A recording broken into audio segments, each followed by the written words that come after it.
The engineer of an Amtrak train that derailed from an overpass onto rush-hour traffic on Interstate 5 in DuPont, Wash, was not on his cell phone at the time of the crash, federal investigators said Friday. The crew was not observed to use any personal electronic devices during the time frame reviewed, the National Traffic Safety Board said after a review of audio and video recordings inside Amtrak Cascades Train 501. The train left Seattle early Monday morning on its inaugural run to Portland, Oregon, with 7 crew members and 77 passengers aboard.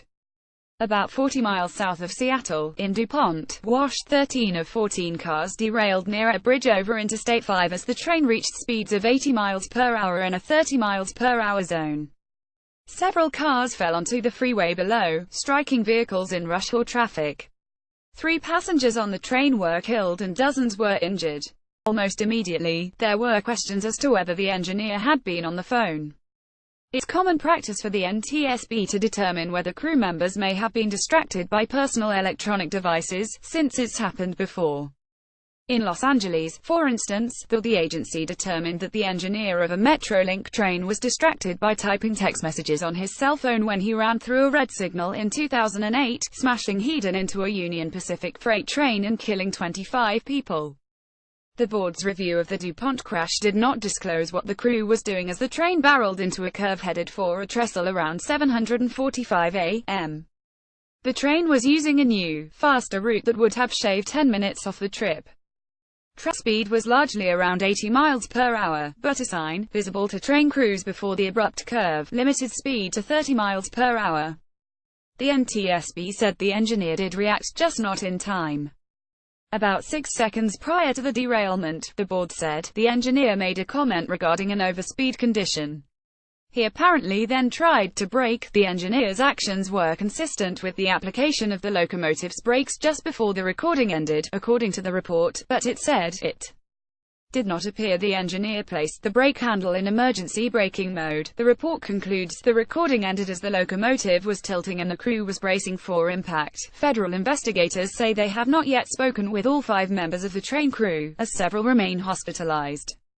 Some train cars in the scattered wreckage flipped and landed upside down while others wound up dangling from the trestle. Only the rear pusher locomotive was left standing on the tracks above.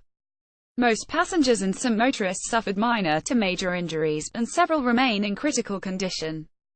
The 3 who died, all of them train buffs, have now been identified.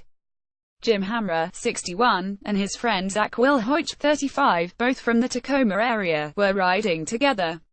They were members of All Aboard Washington, a rail enthusiast group. Their volunteer efforts helped establish the new, faster route they died on. The 3rd victim, Benjamin Gran, 40, of nearby Auburn, was described by a relative as an Amtrak fan to the max. Many of those injured and families of some of those killed are telling their stories on GoFundMe, the online site that collects crowdfunding donations for those in need. Brett Tomblin, Will Hoyt's brother-in-law, said the Pierce County Transit employee supported his wife and mother. The goal of this GoFundMe is to raise money for their mortgage and bills for the next 3 months, so we can prepare for the new normal. Tomblin said. As of late Friday afternoon, $3,815 of a $10,000 goal had been raised. A teen boy, meanwhile, is well on the way to his goal. The 16-year-old, identified only as Timmy, suffered a compressed spinal cord and other injuries in the crash, and has undergone several surgeries. More than $37,000 of a $50,000 target has been donated, his page said Friday.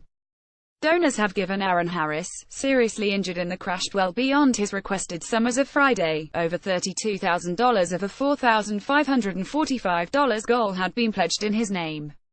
A family friend said all the money would go toward his recovery and to aid his family.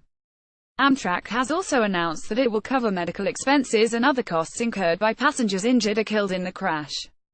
The rail line and the NTSB say it will likely take a year or more for the government to complete its crash investigation and compile a report. Caption Anderson is a special correspondent. An earlier version of this article referred to questions about whether the train's conductor had been on the phone. Questions involved the engineer.